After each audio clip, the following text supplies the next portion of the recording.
Hello everyone, welcome back to my channel. কি হবে আজকে, কি এত আয়োজন কেন হচ্ছে? তো গাইস, এখানে হচ্ছে আমাদের বিয়ের পরে আমার স্বামীর তো কালী পূজা করতে হয়, তার জন্য এখানে বিয়ের পর কালী পূজা করা হচ্ছে। তো কালী পূজাটা হয়েছিল 2-3 দিন আগে, মঙ্গলবারে হয়েছিল। তো এই ভিডিওটা আমি পোস্ট করতে করতে লেট করছি, কারণ এডিট করতে তো অনেক টাইম লাগে, তার জন্য এডিট করার আমি কোনো টাইম পাইনি। তো এই হচ্ছে ঠাকুরঘর, আর ঠাকুরঘরের ভিতরেই হচ্ছে কালী পূজাটা। ঘরটা একটা রুম, আর রুমের মধ্যেই ঠাকুরের পূজা দিত। এখানে তো অনেক বড় রুম আছে, তার জন্য রুমের ভিতরেই কালী পূজাটা হচ্ছে। আর এই কালী পূজাটা কিন্তু কোনো মূর্তি আসছে না, গট দিয়ে পূজা করছে, কারণ গটটাই কিন্তু মেইন। আর তার জন্য মূর্তি আনা হয়নি, গট দিয়ে পূজা করা হচ্ছে। তো গাইস, এখানে কিন্তু ব্রাহ্মণ এসে গেছেন। আমার স্বামী দেখতে পাচ্ছে এখানে কি হেল্প করছেন, আমাকে সব কিছু রেডি করছেন, আর আমিও হাতে হাতে দুজন মিলে রেডি করছি। এখানে কিন্তু ঠাকুরদা এসে গেছেন, আর পূজা কিন্তু স্টার্ট দিয়েছেন। আর আমরা কিন্তু রেডি হয়ে রেডি করা এখনও কিন্তু কমপ্লিট হয়নি। এদিকে রেডি করা চলছে, আর এদিকে ঠাকুরমশাই কিন্তু পুজো শুরু করছেন। তো আমরা সবাই মিলে পুজোতে বসলাম। আর এদিকে আমার ছোটদাবাইটা এসে কী করছে এখানে দেখতে পাচ্ছ, বসে বসে পুজো দেখছেন। আর গাইস, তোমাদের তো কিন্তু জানাই হয়নি আমার শ্বশুরবাড়ি এসে কেমন কাটছে দিনটা। আর এই যে আমার শাশুড়ি মা এখানে চা খাচ্ছেন, আর খিচুড়ি বসিয়েছেন, খিচুড়ি মিষ্টান্ন ঠাকুরের সামনে বুকটা দেওয়ার জন্য। তো এখানে খুব সুন্দর করে খিচুড়ি বসিয়ে, এখনও জল কিন্তু এখনও খিচুড়ি হলো না। আর সব কিছু রেডি করছেন, আর আমার এদিকে সব কিছু রেডি করা শেষ। এখানে কিন্তু এবার এদিকে খিচুড়ি বসিয়ে এসে গেছেন আমার শাশুড়ি মা, আমার দেবর, চুড়দাভাই, আর এদিকে আমার স্বামী, সব আমরা একসাথে বসে পড়লাম। আর ফোনটা কিন্তু আমি স্ট্যান্ডেই রাখলাম। এখানে কিন্তু এবার পুষ্পাঞ্জলি দেওয়া হচ্ছে। তো আমরা সবাই মিলে পুষ্পাঞ্জলি দিচ্ছি, আর চোরদাভাই কী করে হাসছেন দেখতে পাচ্ছ, কারণ হাসছে কেননা এদিকে তো ভিডিও হচ্ছে, তার জন্য চোরদাভাই ভিডিওতে দেখে দেখে হাসছেন। আর তো আমরা পূজা টুজা করে এবার আমরা ঠাকুরকে প্রণাম করে, ঠাকুরমশাই বলেন আমার প্রণাম করে কি মন্ত্র দিতে, তারপর আমরা আবারও প্রণাম করে মন্ত্র দিলাম। তো তোমাদের তো জানাই হয়নি, শ্বশুরবাড়ি কিন্তু আমার কিন্তু অনেক ভালো কাটছেন। আমার ছোটদাভাইটাই অনেক ভালো, আমার সবসময় আমাকে হেল্প করে, অনেক ভালো। আমার স্বামীও কিন্তু অনেক ভালো কাটছে। আর আমি লাইভে আসতে পারি না, ফেসবুকে ইউটিউবে লাইভে আসার এখনও টাইম পাইনি। লাইভে আমি আসবো গাইস, কয়েকদিন পর আমি লাইভে আসবো, তোমাদের সাথে আবারও আগের মতো গল্প করব। কয়েকদিন টাইম লাগবে, তার জন্য এবার আমি লাইভে আসতে পারি না। আর ভিডিওই রেগুলারলি দিতে পারি না, ভিডিও অনেক প্রবলেম, তার জন্য আমি ভিডিও দিতে পারি না রেগুলার। তো গাইস, এদিকে কিন্তু পূজা প্রায় শেষ হয়ে গেছে। তারপর ঠাকুরদা আমাকে বললেন চন্নামিটটা নিজের হাতে সবাইকে বাড়তে। তো আমি সবাইকে প্রসাদ দিচ্ছি চন্নামিত, এটা দিয়েই সবে উপোস ভাঙবেন। প্রথমেই আমার শাশুড়ি মাকে দিলাম,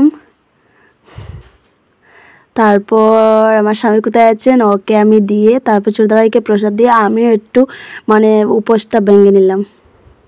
আর এদিকে চোরদাভাই কি স্ট্যান্ড সেটিং করছেন দেখতে পাচ্ছ। এই যে এবার চোরদাভাই এসে গেছেন। তারপর চোরদাভাই এই উপোসটা ভেঙে আমাকেই চন্নামিত দিলেন, আমিও এবার গ্রহণ করলাম, প্রসাদটা খেলাম। তো ঠাকুরদাকে দিয়ে দিলাম, সব কিছু শেষ। আর এদিকে আমার মা আবারও খিচুড়িটা বসিয়ে এদিকে ডাইল বাজছেন খিচুড়ি হওয়ার জন্য। আর এদিকে চোরদাভাই কী করছেন, সবজি কাটছেন খিচুড়ির জন্য দেখতে পাচ্ছ। আর সব কিছু কাজে আমাকে ওরা হেল্প করেন, আমার কিছু করতে লাগে না, ভালো লাগে আমার অনেক। আর এই যে আমার শাশুড়িমার হয়ে গেছে। আর এদিকে তারপর বুকে রান্নার জন্য ঠাকুরমশাই এবার বুকটা রান্নার জন্য পায়েস বসিয়েছেন। তারপরে সামনেই একটা গ্যাস ছিল, তো এখানে ঠাকুরমশাই পুজো দিন। তো পূজা টুজা প্রায় কমপ্লিট হয়ে গেছে। এবার আমি জোকর দিয়ে কাশি বাজিয়ে সব কিছু শেষ করলাম। আর এবার বাকি রইলো যজ্ঞটা হবে।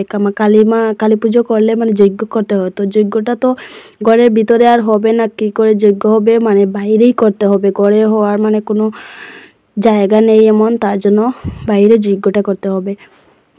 তো তো এবার তোমরা যজ্ঞটাই দেখতে পাবে, অনেক কিন্তু ভালো লাগলো দেখে। আর এদিকে পুজো মানে কমপ্লিট হয়ে গেছে, সব কিছু প্রসাদ আমি রেডি করে রেখেছি। এদিকে খিচুড়িও হয়ে গেছে, চুড়দাভাই খুব সুন্দর করে ঘরের ভিতরে খিচুড়ি বানিয়েছেন সবার জন্য। তারপর ঠাকুরমশাই পূজা করে এদিকে বাইরে যজ্ঞ করতে বসলেন। লাকড়ি নিয়ে দিলাম আমি যজ্ঞর জন্য। আর এদিকে ঠাকুরমশাই বসছেন, আর যজ্ঞতে কি আগুন উঠছে, ঠাকুরমশাই মানে পুরো গায়ে লেগে যাচ্ছে, এরকমভাবে আগুন উঠেছে। আর অনেক বাতাস দিচ্ছে, তার জন্য আগুনটা আরও বেশি করে যাচ্ছে। তো এদিকে দেখতে পাচ্ছ যজ্ঞ তো প্রায় মানে শেষ হয়ে যাচ্ছে। যজ্ঞ হওয়ার পর কি করব, আর সবাই মিলে প্রসাদ তো খাবো। আর ঠাকুরমশাই যজ্ঞ করছেন, অনেক সুন্দর করে কিন্তু আগুনটা উঠেছেন। আর বাইরে হয়েছে বলে দেখতে আরও ভালো লাগছে, ঘরের ভিতরে তো এরকম আগুন জ্বললে ভালো লাগবে না, তার জন্য বাইরেই করছেন।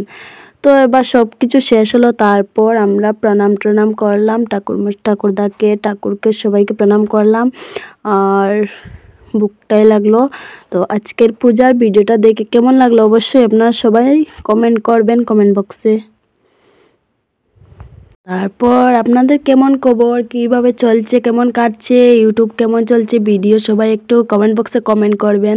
আমার কিন্তু আগের মতো ভিডিও আমি পোস্ট করতে পারছি না, টাইম নেই, তারপরও আমি একটা ভিডিও পোস্ট করতে থাকি। তো এবার তো সব কিছু শেষ হলো। আর এদিকে আমার শাশুড়ি মা আসছেন, মানে এখানে কি ফুটা দেওয়া আছে, যজ্ঞ হলো তারপর কপালে মানে কালো যে একটা ফুটা, এই ফুটাটা দেওয়া হলো। তো শাশুড়ি মা এলেন, আর আমি এর আগেই আমি ফুটো নিয়ে নিয়েছি। আর এবার কিন্তু আমরা প্রসাদ খাবো। তো আমি আর আমার বর মিলে এবার প্রসাদ মানে বাড়ছি। আর এদিকে চুড়দাভাই কী করছেন, সব কিছু ভিডিও করছেন, আর খুব ভালো করে দেখতে পাচ্ছ। তো গাইস প্রসাদ বাটা কমপ্লিট, তারপর প্রসাদটা খেয়ে তারপরও খিচুড়ি মানে দেওয়া হবে, খিচুড়ি খাবো। আর আজকের ভিডিওতে কিন্তু ভয়েসটা একদম ভালো নেই গাইস, আমার কিন্তু অনেক কাশি, তার জন্য ভয়েসটা অনেক বাজে লাগছে, ভাঙ্গা লাগছে। আর এই যে দেখতে পাচ্ছ আমার শাশুড়ি মা, দেবর, আমরা সবাই মিলে কিন্তু এখানে প্রসাদ খাচ্ছি। তো প্রসাদটা খেয়েই আমরা খিচুড়ি খাবো। তো গাইস আজকের ভিডিও কিন্তু আর বেশি বড় করছি না, এখানেই শেষ করছি। তো আমরা প্রসাদ খেতে থাকি, আপনারা আমার ভিডিওটা সাবস্ক্রাইব করুন, পাশে থাকুন। আর বাই বাই, টাটা, সবাইকে অনেক ভালো থাকবেন। আবারও একটা ব্লগ নিয়ে আসবো। টাটা, সবাই ভালো থাকবেন।